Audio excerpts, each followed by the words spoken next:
जय बोलो साक्षात विराजमान श्रमण श्री 108 अरिजीत सागर जी महाराज की जय।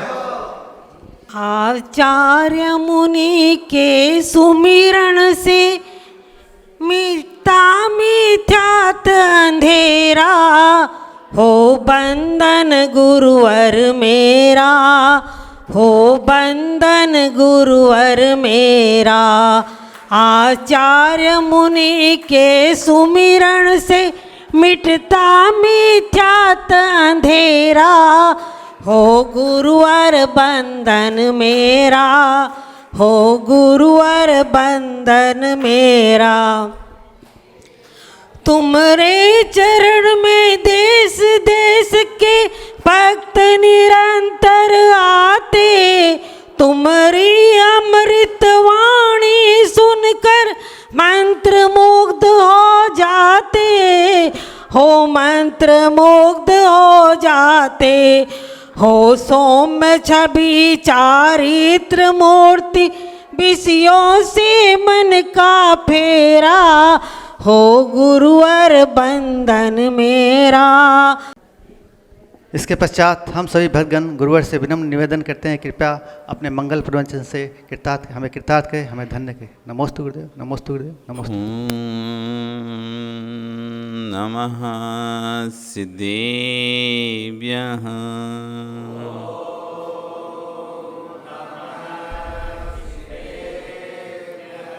ओम नमः सिद्धेभ्यः।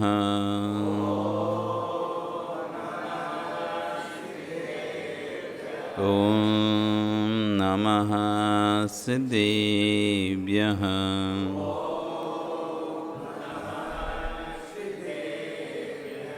तिर्यणि खग्गिणाय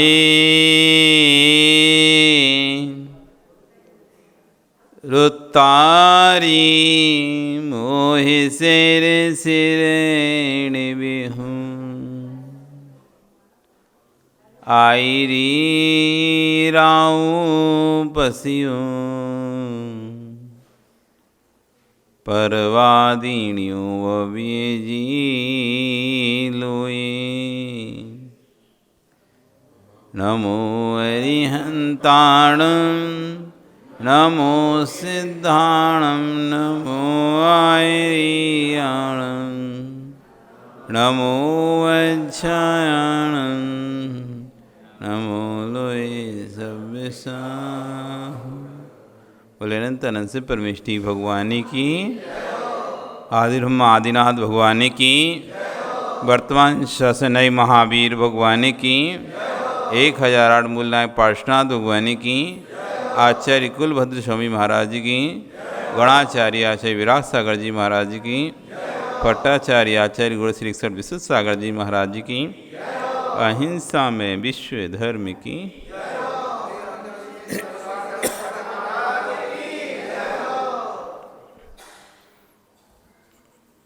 बंधु, वर्तमान शासन न्यायिक वर्धमान स्वामी के शासन में तीर्थंकर प्रभु की चरण निश्रा में बैठकर हम सभी जिन दिशना का श्रवण कर रहे हैं। कल यहाँ पर विषय जब प्रारंभ खत्म हुआ था तो आचार्य भगवान ने कहा था, जिसे आप धर्म मान रहे हो वो अधर्म है, जिसे आप धर्म स्वीकार कर रहे हो, जिसे आप धर्म मानकर बैठे हो, वास्तव में वो धर्म नहीं है, वो अधर्मी है, क्योंकि अपने स्वरूप से भिन्न है। धर्म तो स्वभाव है, वस्तु स्वभावो धम्मो। धर्म किसे कहा है? वस्तु स्वभावो धम्मो, जो जिसका जैसा वस्तु का, यानी वस्तु यानी पदार्थ, पदार्थ यानी द्रव्य। 6 द्रव्य है हमारे पास, चाहे उन्हें 9 पदार्थ कह लें, चाहे 6 द्रव्य कह लें, चाहे 7 तत्व कह लें, 5 अस्थि का कह लें, सब एक ही बात। ये जो भी बना है सब 2 द्रव्यों से मिलकर बना, जीव और अजीव। जगत में सारे जितने भी पदार्थ, द्रव्य, तत्व जो भी हम चर्चा करें, जीव अजीव की व्याख्या है जीव अजीवम दब्बम। ये 2 ही द्रव्य हैं मूलभूत। आकाश स्वतंत्र है उससे ना तो बंध होता ना मोक्ष होता। काल द्रव्य ना बंध मोक्ष में सहायक होता, धर्म अधर्म द्रव्य बंध मोक्ष में सहायक नहीं होते।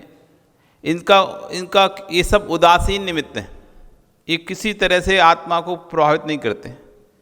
आत्मा अपना काम करना चाहती तो उसमें सहायक हो जाते। मछली जैसे मछली चलना चाहे तो पानी उसके लिए सहायक है, पर मछली पानी उसको ज़बरदस्ती बलात् चलाता नहीं है। छाया व्यक्ति रुकना चाहे तो छाया उसके लिए सहायक है, लेकिन छाया ज़बरदस्ती किसी व्यक्ति को पकड़कर रोकती नहीं है।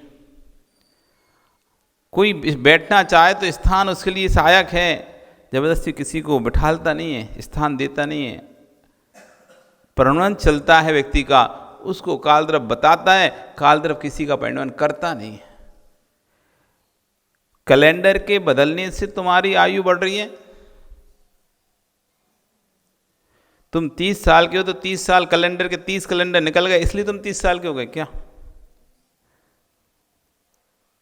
कैलेंडर के बढ़ने से, कैलेंडर के एक साल निकल जाने से हम आयु हमारी नहीं बढ़ती है। हमारी आयु बढ़ रही है, उसको पता करने के लिए वो कैलेंडर है। कैलेंडर के बदलने से हमारी आयु नहीं बढ़ रही है। नहीं तो लोग सोचें कैलेंडर देखो 1 महीना निकल गया इसलिए हमारा 1 महीना चला गया, कैलेंडर में से 1 महीना नहीं निकलता तो हमारा भी नहीं जाता 1 महीना। तो तिथियों के जाने से, कैलेंडर के बढ़ने से, समय के घूमने से हमारे आयु नहीं खत्म हो रही है। हमारी आयु खत्म कितनी हो चुकी है उसको पता करने के लिए ये घड़ी घंटा मिनट कैलेंडर है। तो शेष द्रव्यों का तो कोई काम नहीं है ऐसा कि जो तुम्हारे को प्रभावित करें, तुम्हें कर्मबंध में सहायक हों या तुमको संसार में रोक के रखें हों। संसार में रोकने का काम तो शेष द्रव्यों का नहीं है। एक ही द्रव्य पुद्गल, एक ही द्रव्य पुद्गल जो संसार में आपको रोक के रखता है।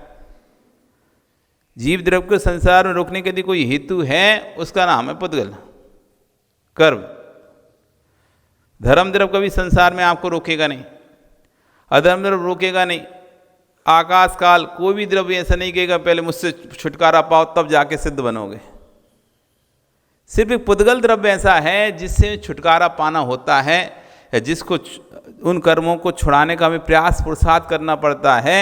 उन कर्मों से जैसे छूटते हैं तो हम सिद्ध बन जाते हैं, मोक्ष अपने स्वभाव को प्राप्त कर लेते हैं। जो हमारा स्वभाव था, वास्तविक स्वभाव है वस्तु स्वभावो धम्मो, जो हमारे आत्मा का स्वभाव था, जानना देखना स्वभाव था, ऐसे से जानन देखन स्वभाव को हम सिद्धालय में पहुंचकर प्राप्त कर लेते हैं। वही हमारा सच्चा धर्म है। फिर ये क्या है जो हम करते हैं? तो आचार्य भगवान ने कहा था कल, उपचार से इसको धर्म कह लें, उपचार से इसको धर्म कह लें, क्योंकि इसका धर्म की प्राप्ति के लिए इस अधर्म का अवलंबन लेना पड़ता है। इन क्रियाओं का अवलंबन लेना पड़ता है। यदि क्रियाओं का अवलंबन नहीं लेंगे हम उस अपने धर्म के निकट नहीं पहुंच पाएंगे। आचार्य भगवान कह रहे हैं कि आहार करना भी धर्म नहीं है, प्रवचन करना भी धर्म नहीं है, प्रवचन में लीन होना धर्म है। प्रवचन करना धर्म नहीं है, आत्मा ही प्रवचन है, आत्मा ही प्रवचन है। उस आत्मा में लीन होना ही प्रवचन है। दिगंबर मुनि आहार के लिए उठना, दिगंबर मुनि के लिए आहार के लिए उठना ये राजमार्ग नहीं है। आहार करना ये राजमार्ग नहीं है, उत्कृष्ट साधना नहीं है। आहार नहीं करना ये उत्कृष्ट साधना है। आहार करना ये राजमार्ग नहीं है, ये तो अपमार्ग मार्ग है। अपने आप पर इतना नियंत्रण नहीं कर पा रहे, अपने शरीर पर इतना नियंत्रण नहीं है कि भूखे रह सकें, अपनी आत्मा पर इतना नियंत्रण नहीं है, आत्मा की इतनी शक्ति जागृत नहीं हुई कि हम भूखे रह सकें, इसलिए आहार पर उठना पड़ता है। अपवाद मार्ग है। राजमार्ग तो अंशन स्वरूपो हूँ, मैं अंशन स्वरूपी हूँ, मेरी आत्मा खाती ही नहीं है। आत्मा का स्वरूप खाना है ही नहीं है। ये खाना तो मिश्र धारा है, शरीर और आत्मा की मिश्र धारा खाना खा रही है। अकेली आत्मा खाना खाती नहीं है, अकेला शरीर खाना नहीं खाता। अकेली आत्मा खाना नहीं खाती, अकेला शरीर खाना नहीं खाता। अकेली आत्मा खाना खाएगी तो सिद्धों को भी भोजन करना चाहिए, और अकेला शरीर भोजन करता है तो मुर्दों को भी भोजन करना चाहिए। जिसमें से आत्मा निकल जाती तो अकेला शरीर बचता है ना। तो शरीर अकेला कब बचता है? जब वह मुर्दे के रूप में होता है। उसमें से आत्मा निकल जाती तो अकेला शरीर शेष, शरीर के अलावा कुछ नहीं रहता। उस शरीर को भोजन करना चाहिए, वो शरीर भोजन नहीं करता है। यदि आत्मा के लिए भोजन करती है बिना शरीर के, तो फिर सिद्धों को भी भोजन करना चाहिए, क्योंकि उनके पास शरीर नहीं है, मात्र आत्मा ही है वहाँ पर। तो ना तो आत्मा के लिए भोजन कर रही, ना शरीर अकेला भोजन कर रहा। भोजन कौन कर रहा है? क्रिया शरीर में हो रही है, आनंद आत्मा ले रही है। मिश्र अवस्था। क्रिया किस में हो रही है? शरीर में। मुंह चल रहा है, दांत चल रहे हैं, पेट में गटक रहे हैं, पेट में जा रहा है, ये सब शारीरिक क्रियाएं हो गई। उसका जो आनंद है, जो वेदन हो रहा है, वो आत्मा को हो रहा है। जो संतुष्टि आ रही है, तृप्ति हो रही है, जो असाता का उदय की उपशमन हो रहा है, वो आत्मा को हो रहा है। जो उदय आया था असाता वेदनी का, भूख लग रही थी, वेदना हो रही थी, भूख लग रही है, इस शरीर को वेदना नहीं हुई थी। शरीर में तो उसकी प्रक्रिया दिखाई दे रही थी। वेदना कर्म का उदय आत्मा में आया था। उस असाता वेदनी कर का उदय किस में आया? आत्मा में आया। तब उसका वेदन आत्मा किसी ना किसी माध्यम से वेदन करेगी। संसारी आत्मा स्वतंत्र वेदन नहीं कर पाती। संसारी आत्मा को या तो कर्मों का सहारा लेना पड़ता है, या नौ कर्म का सहारा लेना पड़ता है। कर्म ज्ञानावर्णी, दर्शनवर्णी, वेदनी, मोहिनी, आयु, नाम, गोत्र, अंतरा, ये कर्म है। और इस कर्म के जो सहायक हैं वे 9 कर्म हैं। शरीर हमारा 9 कर्म है। इस शरीर के माध्यम से अथवा कर्मों के माध्यम से आत्मा वेदन करती है, किसी भी पदार्थ का वेदन करती है। स्वतंत्र वेदन नहीं करती, क्योंकि उसका स्वतंत्र वेदन तो और करेगी तो उसको ना तो दुख है, ना भोग है, ना आहार है, ना पानी। स्वतंत्र आत्मा में तो कुछ भी नहीं है। वहाँ तो सिर्फ ज्ञान दर्शन का वेदन करती है। लेकिन जितना भी वेदन हो रहा है, सुख का, दुख का, अच्छे का, बुरे का, ये मिश्र धारा है, कर्म अवस्था है।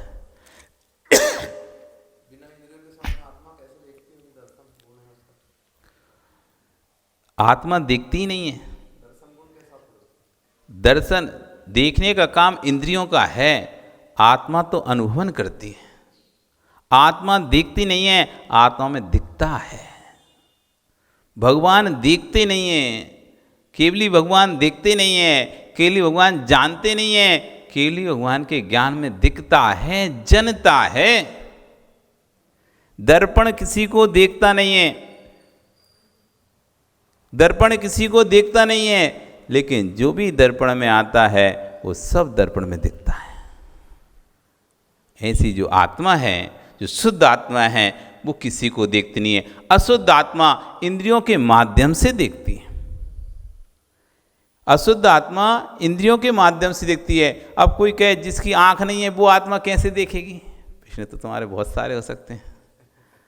जिसकी आंख है तो उसकी आत्मा तो भैया आंख के माध्यम से देख लेगी, और जिसकी आंख नहीं है वो कैसे देखेगी आत्मा?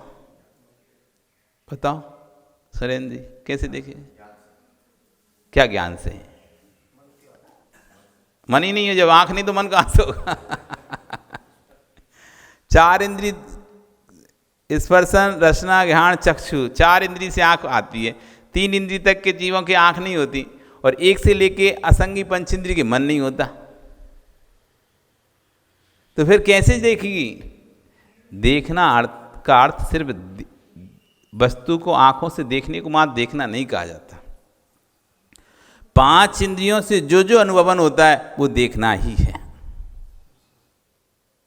स्पर्शन इंद्रिय आपको ठंडा, गरम, रूखा, चिकना, कड़ा, नरम, हल्का, भारी का जो वो करा रही वेदन, ये स्पर्श इंद्रिय से देखना कहलाया। खट्टा, मीठा, कड़वा, चरपरा, कसायला, इन जिन चीज़ों का आपको अनुभवन हो रहा है, ये रसना इंद्रिय से देखना कहलाया। सुगंध, दुर्गंध, ये घ्राण इंद्रिय से देखना कहलाया। काला, नीला, पीला, लाल, सफ़ेद, ये वर्ण जितने दिखाई दे रहे हैं, वे चक्षु इंद्री से देखना कहलाया। और जहाँ 7 स्वर सुनाई दे रहे हैं, कर्ण इंद्री का विषय है। सटज, रेसज, सा, रे, गा, मा, पा, धा, नी, ये 7 स्वर हैं। इनके इस आगे आगे के नाम हैं। सा से सटज, ऐसे सबके एक एक नाम बनते हैं। उनके एक एक स्वर निकालने से सा, रे, गा, मा, पा, धा, नी, ये 7 अक्षर नहीं है, ये 7 प्रकार के स्वर होते हैं।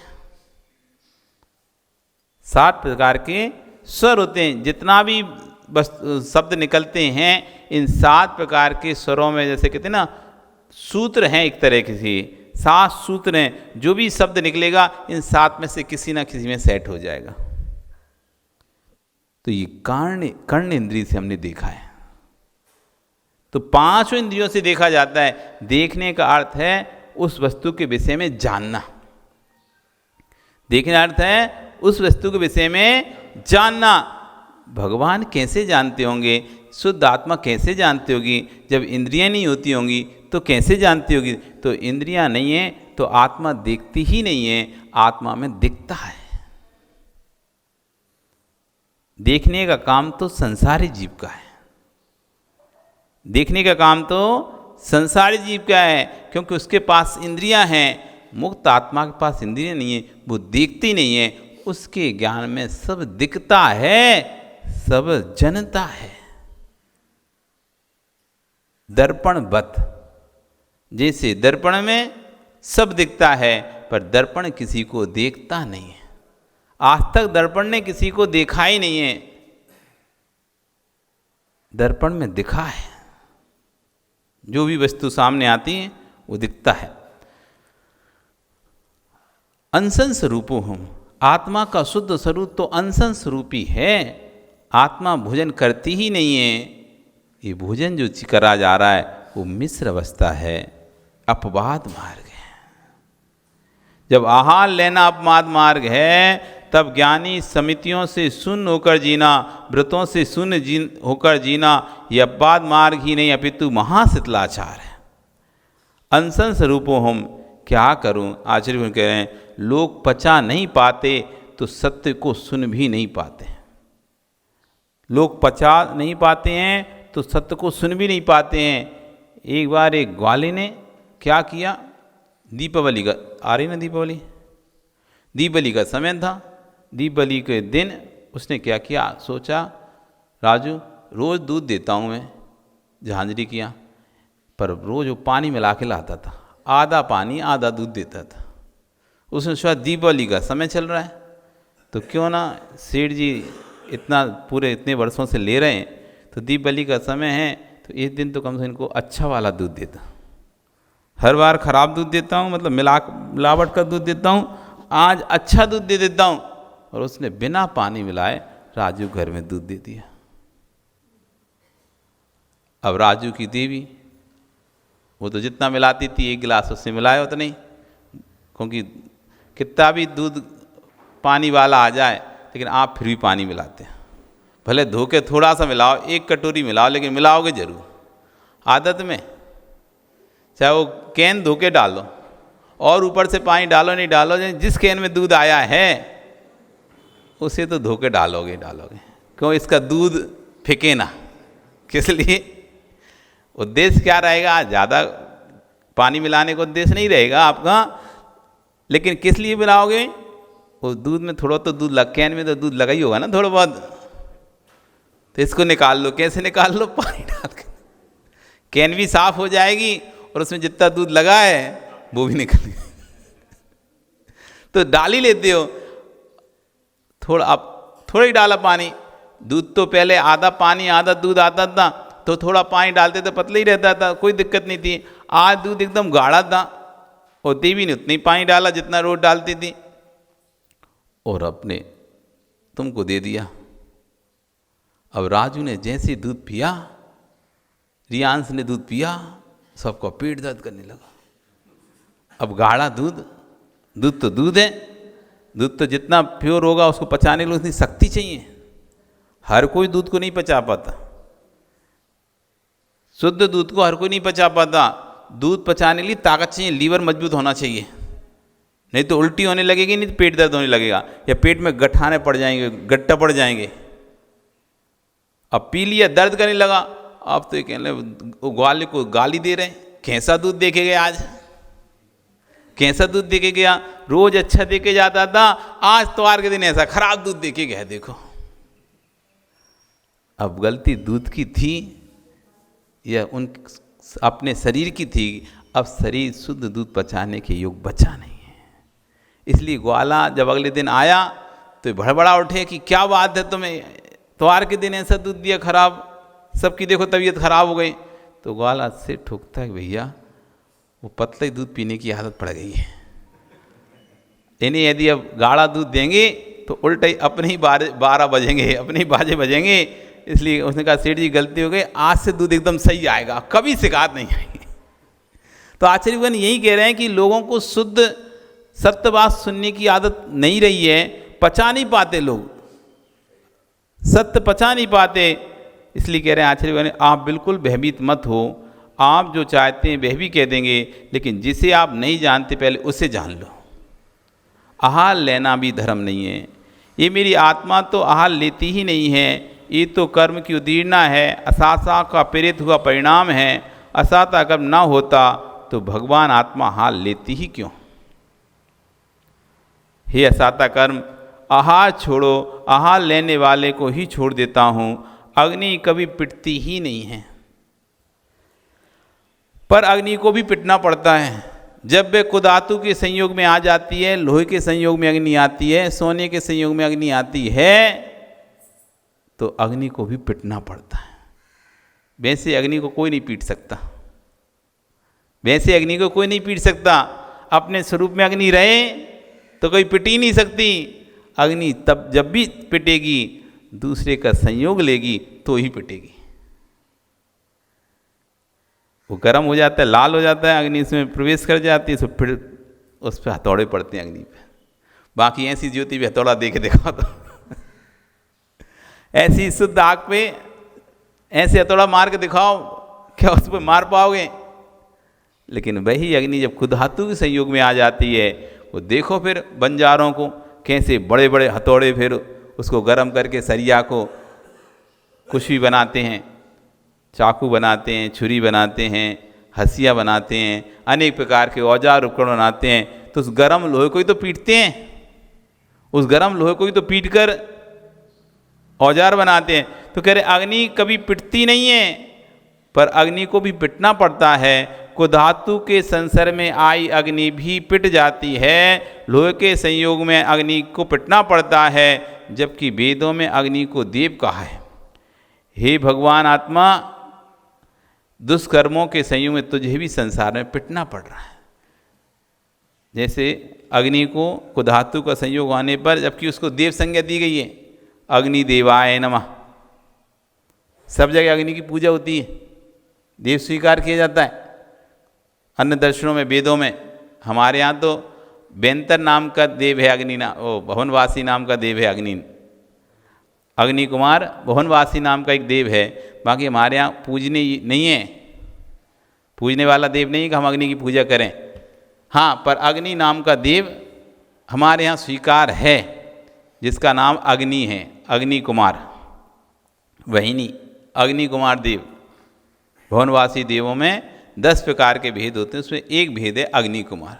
जब भी कोई कार्यक्रम या अनुष्ठान किया जाता है, उसमें चतुर्थ निकाय के देवों का आह्वान किया जाता है, उसमें अग्नि कुमार देवों को भी एक प्रातिहार के रूप में मंडप पर स्थापित किया जाता है। इस स्थान की, इस प्रांगण की, इस मंडप की रक्षा करो, किसी प्रकार का अग्नि संबंधी कोई भी विघ्न इस कार्यक्रम में नहीं आए, इसलिए उनकी स्थापना की जाती है।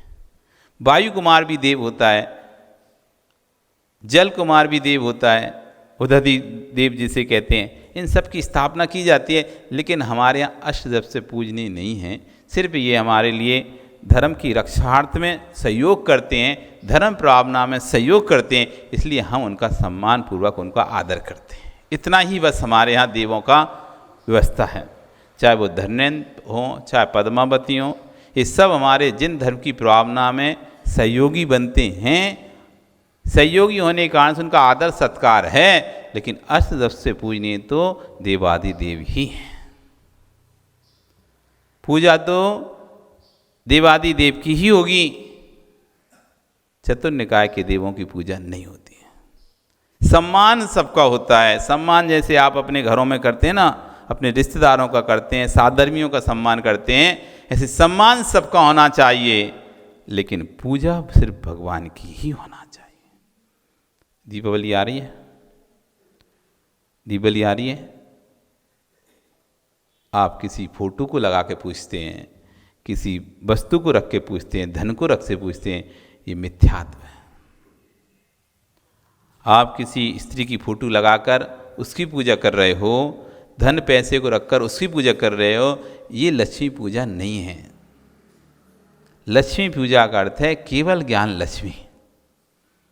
लक्ष्मी पूजन से अर्थ है केवल ज्ञान लक्ष्मी।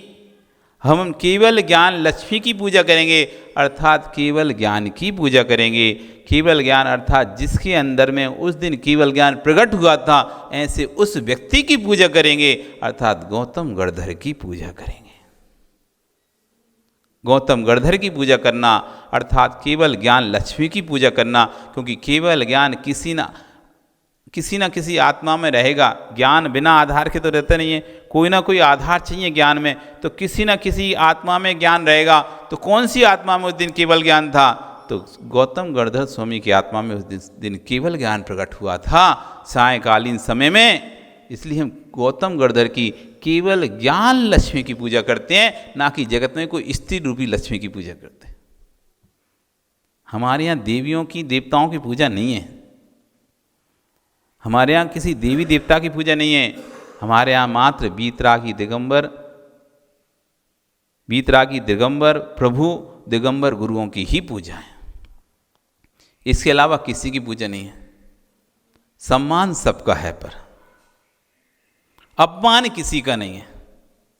हम सामान्य से किसी श्रावक के अपमान की मना करते हैं, तो फिर एक जिन शासन की प्रभावना करने वाले, जिन शासक के प्रभावक देवों की हम अपमान की बात क्यों करेंगे? सम्मान करेंगे, लेकिन सम्मान यथा योग्य करना चाहिए। जिसका जैसा सम्मान है उसका यथायोग्य सम्मान चलिए। मिनिस्टर आएगा तो आप उसे कुर्सी लगा दोगे, इतना सम्मान आपका रहेगा, पर आप उसे हमारे पास लाकर बिठा लोगे नहीं। मिनिस्टर आएगा, आप नीचे बैठे बस इतना क्या कर दोगे? भैया एक पदाधिकारी पद पर है, इस समाज की रक्षा करता है, देश की रक्षा करता है, तो क्या करोगे? उसे एक अच्छा सा सोपल उसके लिए रख दोगे, यही उसका सम्मान हो गया। पर उसको यहाँ लाकर नहीं बिठा लोगे। जैसी हमारी अर्चना पूजा कर रहे हो, वैसी उसको लाकर उसकी अर्चना पूजा नहीं करोगे, पर अपमान भी नहीं करोगे, अपमान भी नहीं करोगे, और उसको व्यवस्थित, बस ये व्यवस्थित मस्तिष्क लोगों के अंदर नहीं है। लड़ाई झगड़े क्यों हैं? मस्तिष्क को व्यवस्थित नहीं कर रहे, इसलिए लड़ाई झगड़े हैं। एक यहाँ बिठाना चाहता है तो एक उनको फेंकना चाहता है, एक यहाँ बिठाना चाहता है तो एक उनको सम्मान ही नहीं देना चाहता, बाहर के बाहर भगाना चाहता है, तो दोनों में तो फिर नाराज हो जाएगा, रुष्ट हो जाएगा। मानसिक बैलेंस होना चाहिए, मानसिक संतुलन होना चाहिए। ये भगवान आत्मा दुष्कर्मों के संयोग से तो ये संसार में पिटना पड़ रहा है। जब तुझे सत्य समझ में आज आ रहा है तो मैं कैसे पर वस्तु को अपना निज मानू हूँ। तुमको नहीं समझ आता तो मानो, और समझ में आता है तो इनको छोड़ो। कुधातुओं के संयोग से अग्नि को घन खाना पड़ते हैं, कर्मों के संयोग से ज्ञानी आत्मा को कर्मों के घन खाना पड़ते हैं। भिन्न करके निहारिए उदय रूप, भोग रूप, बंद रूप, तीन प्रकार के परिणाम, उदय रूप परिणाम, भोग रूप परिणाम, बंद रूप परिणाम। उदय में जो है उन्हें मुस्कुराकर भोग रहा है, उदय में आए कर्मों को देखकर हर्ष विषाद करना, वर्तमान में जो देख रहे हैं उन्हें देखकर हर्ष विषाद करना, उदय में आए कर्मों में हर्ष विषाद, भोग रहे कर्मों में हर्ष विषाद, और अभिनंदन बंद कर रहा उसमें हर्ष विषाद। तीन प्रकार का कर्म उदय हो गया। उदयभूत कर्म का उदय, भोग रूप कर्म का उदय और बंध रूप कर्म का उदय। तीन पुरुषार्थों में, तीन प्रकार के उदय में से हमारा पुरुषार्थ, सिर्फ हमारा पुरुषार्थ उदय रूप कर्म में नहीं चलता है, बाकी हम अपने पुरुषार्थ से भोग रूप कर्म और बंध रूप कर्म पर नियंत्रण कर सकते हैं। तीन प्रकार से कर्म बंध रहा है हमको। उदय रूप कर्म हो रहा है, जो कर्म पूर्व में बांध कर आए हैं, जो कर्म बांध कर आ चुके हैं, वो उदय रूप कर्म है, वो उदय में आएंगे, उन पर हमारा पुरुषार्थ नहीं है, क्योंकि जो हम कर्म बांधा है वो तो नियम से उदय में आएगा। अब जो उदय में आया उसे भोगना है या नहीं भोगना है, इस पे हमारा पुरुषार्थ है। भोजन की थाली में 4 सब्जियां, रोटी, दाल सब तुम्हारे सामने लग के आया, अब इन्हें खाना है नहीं खाना है, इस पे तुम्हारा पुरुषार्थ है। रोटी नहीं कहेगी, सब्जी नहीं, मैं लग के आ गई तो खाना ही पड़ेगा, ये कभी भी पुद्गल नहीं कहेगा कि मुझे अब तुम्हें खाना ही पड़ेगा क्योंकि मैं थाली लग के आ चुकी हूँ। पहले मना करना था, अब मैं लग चुकी हूँ थाली, अब तुम्हें खाना ही पड़ेगा, ऐसा नियामक नहीं है। शादी कर ली पर भोगना पड़े, स्त्री का भोग भोगना पड़े, ये नियामक नहीं है। शादी करने के बाद स्त्री का भोग भोगना पड़ेगा ही, ये नियामक नहीं है। हो गया, उदय रूप हो गया, लेकिन अब भोग रूप आप भोगना चाहो तो भोगोगे, नहीं तो जम्मू स्वामी से पूछ लो। 4 नवयुवतियों से शादी करा दी थी उनकी, नहीं माता पिता माने, नहीं माने तो उनका ठीक है, आप नहीं मानने, शादी करा सकते हो, लेकिन अभ्रम का सेवन करना नहीं करना ये मेरा निर्णय होगा। आप शादी करा सकते हो किसी स्त्री से मेरी, जबरदस्ती, बलात् या भावुक रूप से बनकर, लेकिन उस भोग को फिर मुझे भोगना है नहीं भोगना है, ये तो इस पे तो मेरा पुरुषार्थ है कि नहीं है। वस्तु सामने है, उसका उपयोग करना नहीं करना, ये भोग रूप उदय है। यदि मैं उसका भोग लेता हूं तो वे भोग में चली जाती है, और नहीं भोगतू तो निर्जरा में जाती है। यदि हम उस भोग रूप सामग्री का भोग कर लेते हैं तो वही भोग सामग्री नवीन बंध रूप में परिणत't हो जाती है, और यदि हम उस भोग्य सामग्री का भोग नहीं करते, छोड़ देते हैं, तो वही सामग्री निर्जरा के रूप में परिणत हो जाती है। उदय रूप, भोग रूप, बंध रूप। उदय रूप में वस्तु हमको मिली, पुण्य के उदय से वस्तु हमको मिल रही हैं, पाप के उदय से वस्तुएं हमसे जा रही हैं, पुण्य के उदय से वस्तुएं हमको प्राप्त हो रही हैं, पाप के उदय से वस्तुएं हमसे दूर हो रही हैं। अब जो प्राप्त हुई हैं उनमें हर्ष करना नहीं करना, ये मेरा पुरुषार्थ है।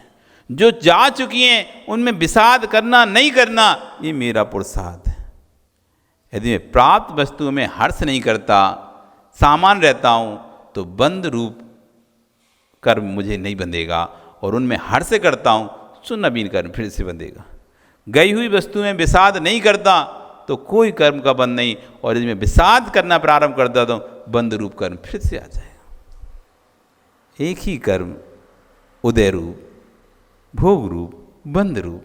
वस्तु का मिलना उदय भूत कर्म है, वस्तु का भोगना भोग रूप कर्म है, और भोग में कसाय भाव हुए हैं वे बंध रूप कर्म है। धर्म के लिए तो उपचार धर्म करना, पर उपचार धर्म को धर्म मत मान लेना। आचार्य बन गए, धर्म के लिए आप ये उपचार पूजन पाठ आदि व्रत आदि पालन ये सब करो, ये धर्म के लिए उपचार धर्म तो करो, पर उसको धर्म मत मान लेना। धर्म के लिए उपचार धर्म का पालन तो करना ही चाहिए, व्रत समिति गुप्तियों का पालन योगियों करना ही चाहिए, लेकिन व्रत समिति गुप्ति का पालन योगी का धर्म नहीं है। धर्म की प्राप्ति के उपाय हैं, लेकिन धर्म नहीं है। ऐसा कहने में क्या विकल्प है? किसी की सामर्थ्य नहीं है किसी की दुकान से सोना खरीदने की, तो इसका तो क्या दुकानदार सोना बेचना बंद कर देगा? तुम्हारी सामर्थ्य यदि सोना खरीदने की नहीं है तो क्या दुकानदार सोना बेचना बंद कर देगा क्या? नहीं करेगा। कोई गरीब आया, वो बनावटी हाउस खरीदना चाहता है तो बनावटी दुकानदार के पास जाओ, लेकिन जो ओरिजिनल दुकान सोने की है वो तुम्हारे सामर्थ्य नहीं होने से वो अपनी दुकान बंद नहीं करेगा। ऐसे ही कह रहे हैं कि आज वर्तमान में तत्व को समझने की सामर्थ्य जीव में नहीं है, इसका मतलब ये नहीं है कि तत्व को कहना बंद कर दें। हो ऐसा ही रहा है, व्यक्ति दूसरे को देखता रहे, ये तो समझ नहीं पाएगा, ये तो जान नहीं पाएगा, इसको बहुत कठिन होगा, ऐसा कह कह के तत्व की निरूपणा ही नहीं कर रहा। गंभीर विकल्प मन में आ रहा है, लोग सत्य को नहीं समझ पा रहे, ना समझना चाह रहे हैं। एक तो समझ भी नहीं पा रहे हैं और दूसरा समझना भी नहीं चाह रहे हैं। असत्य का जीवन अनंत काल से जिया है, अनंत काल से असत्य को सत्य मान बैठा है, यही तत्व की भूल है। आज मुझे बोध हो रहा है इस परम तत्व को क्यों नहीं निकाला गया, क्यों लोगों के सामने प्रस्तुत नहीं किया। समझने वाले ये समझते रहे कि कहीं लोग भ्रमित ना हो जाएं, इसलिए लोगों को सुना नहीं रहते। पर आचार्य ये तुम्हारा ही भ्रम है, दूसरे के नहीं समझने से आप तत्व की निरूपणा को भिन्न भिन्न मत करो। सोना खरीदने की सामर्थ्य यदि किसी के अंदर नहीं है, इसका मतलब आप अपनी दुकान बंद मत करो, आप तो अपनी दुकान खोलो।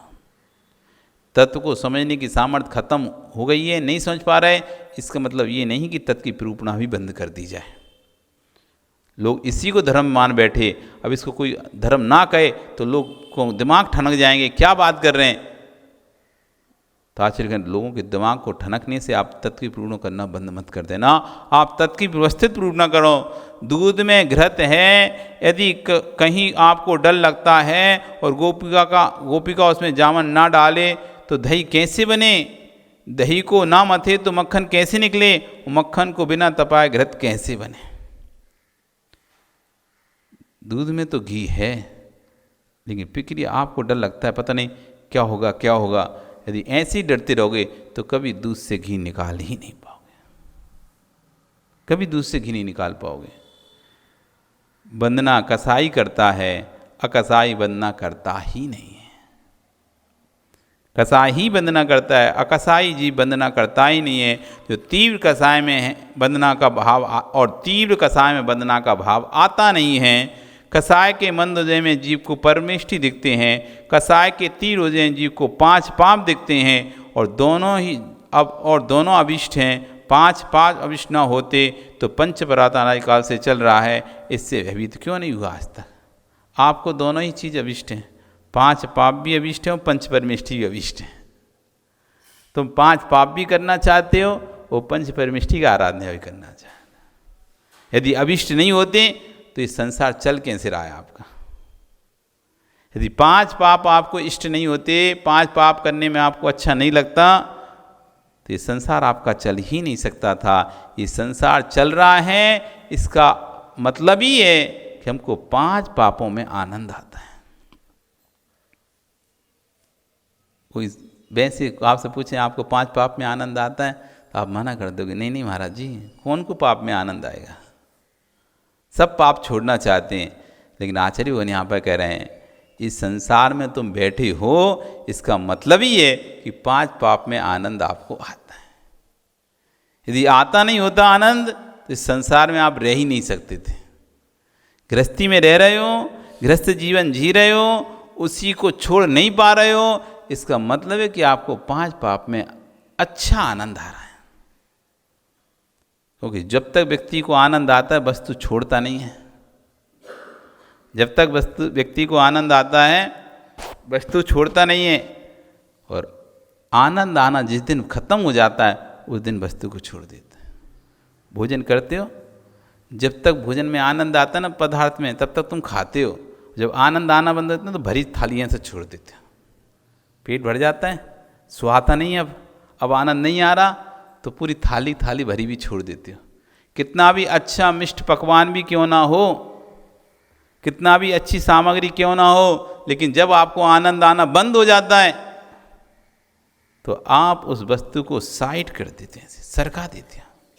नहीं खाना क्यों, अब नहीं आ रहा आनंद। आ गया जितना पेट भर गया ना, अब आनंद नहीं आ रहा, अब तो उल्टी हो जाएगी। अब तो आनंद जो लिया है वो और ख़त्म हो जाएगा, जो आनंद लिया वो खत्म हो जाए। तो जब तक आनंद आता है तब तक वस्तु व्यक्ति अपने पास रखता है, और जैसे ही आनंद आना बंद होता है तो उस वस्तु को एक तरफ सरका देता है और हाथ धोकर उड़ जाता है। अब ये नहीं दिखता कि फिर वस्तु फेंकेगी कि क्या होगी। अब थाली में ऐसा तो है नहीं है कोई ने आपको पूरा पेट भर गया और फिर किसी ने थाली में ज़बरदस्ती फिर से डाल दिया, अब आप उस फिर से खाओगे क्या? आप तो क्या, अब तो चाहे कुछ हो जाए, फेंके चाहे कुछ हो, अब मैं कुछ नहीं कर सकता, चाहे फेंके चाहे कुछ हो, अब तो थाली छोड़कर ही उठेगा। अब वो फिर ये नहीं सोचेगा पहले इसको और खाली कर दे रहा। ऐसी जब जिसको आनंद आना बंद हो जाता है संसार में, गृहस्थी में, फिर ये नहीं सोचता कि मैं ये व्यवस्था और कर जाऊं, ये शादी और कर जाऊं, ये बच्चों का और पालन पोषण कर जाऊं, इनकी व्यवस्था कर जाऊं, उनकी व्यवस्था कर जाऊं, फिर उसके अंदर ये कोई विकल्प नहीं आते। फिर तो उसको ऐसा लगता है छोड़ो, जो होगा सो होगा, मैं तो नहीं खा पाऊंगा, मैं खाऊंगा तो मेरे तो बिल्कुल भी अब जगह बची नहीं है, अब मैं तो बिल्कुल नहीं खाऊंगा। अब जो हो, चाहे कोई कुछ कहे, जूठन छोड़ दी, ऐसा कर दिया, छोड़ के चले गए, ऐसा कर दिया, अब जिसको जो कहना कहे, अब मैं तो ये नहीं खाऊंगा। जिसको आनंद आना गृहस्थी में बंद हो जाता है, फिर उसको ये नहीं दिखता कि लोग कहेंगे कि अरे घर की व्यवस्था छोड़ के चला गया, बीच में से चला गया, ये व्यवस्था कर जाता, वो व्यवस्था कर जाता। अभी आनंद आ रहा है इसलिए तुम्हें सारी व्यवस्थाएं दिख रही हैं, आनंद आ रहा है इसलिए भी चलो इतना और खा ले रहे, इतना और खा ले रहे, ये ख़त्म कर दे रहे, इतना ख़त्म कर दे रहे, ये ख़त्म, ये चल रहा है। जिस दिन आनंद आना बंद होगा उस दिन खाना भी बंद होगा, घर में रहना भी छूट जाएगा। आपका समय कल फिर आओगे, फिर आ रही तो फिर चर्चा करेंगे। बोली भगवान महावीर स्वामी की।